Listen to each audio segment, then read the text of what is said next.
you ever seen as nice a boy for sale?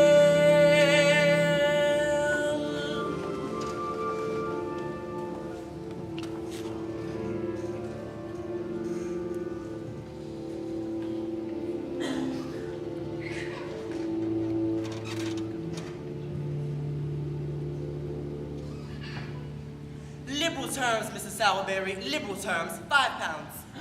Well, as a matter of fact, I was needing a boy to open the shop. Well, then it's settled, Mr. Sowerberry. £5, please. If you don't mind, Mr. Bumble, cash upon night. Cash upon night. Mrs. Sowerberry, What is it? will you have the goodness to come here a moment, my dear? What? Well, what is it now? My dear, I have told Mr. Bumble here Hello, Mr. Bumble. Hello, Mrs. Sowerberry. that we may consider taking in this boy to open the shop. Dear me, he's very small. Yes, he is rather small, Mrs. Sowerberry, but he'll grow one day. Well, of course he will, on our victuals and our drink. But they're a waste of time, these workhouse boys. They always cost more than what they're worth. Still, you men think you know best, so what you gonna do with him? Well, dear, there's an expression of melancholy on his face, which is very interesting. He would make a delightful coffin follower. What? Not a regular coffin follower for grown-ups, but for children's practice. It'd be very nice to have a follower in proportion, my sweet. A superb effect the more I think about it. For once, and just for once, you might have a decent idea. Tell me, boy, what's your name?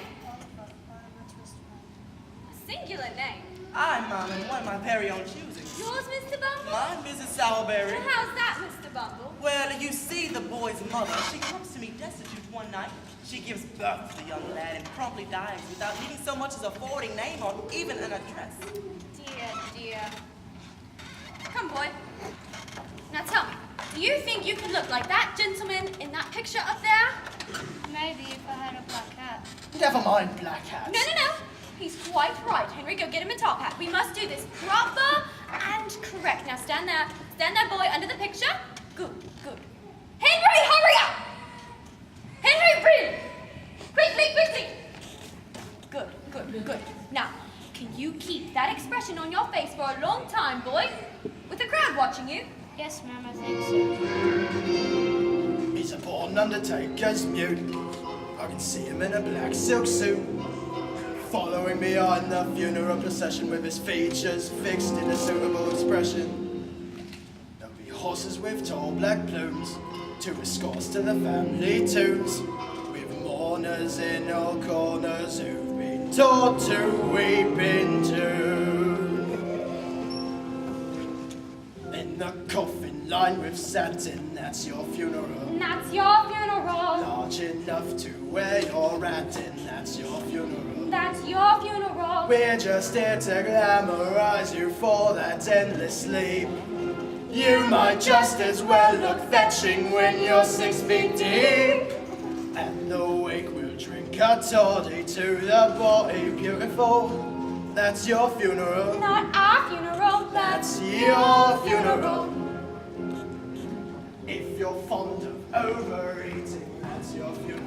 That's your funeral. Starve yourself by undereating, that's your funeral. That's my funeral. Visualize the earth descending on you clod by clod. You can't come back when you're buried underneath the sod. We will not reduce our prices, keep your price as usual. That's your funeral. Not our funeral. That's your funeral. I don't think this song is funny. That's your funeral. That's your funeral. Here's the boy now. Where's the money? That's your funeral. No, that's your funeral. We don't harbor thoughts macabre, there's no need to frown. In the end we'll either burn you up or nail you down. We love coughs and wheezes and diseases called incurable. That's your funeral, no one else's funeral. That's your funeral. Yes, yes, boy, that's going to be your job, junior coffin follower.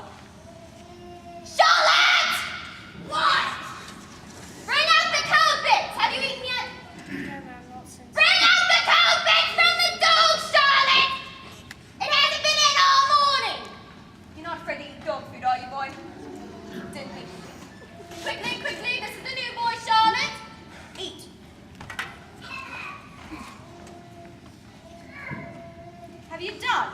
Yes, ma'am. Glad to hear it. Get to bed, Henry. Charlotte, quit standing there gawking. Come on.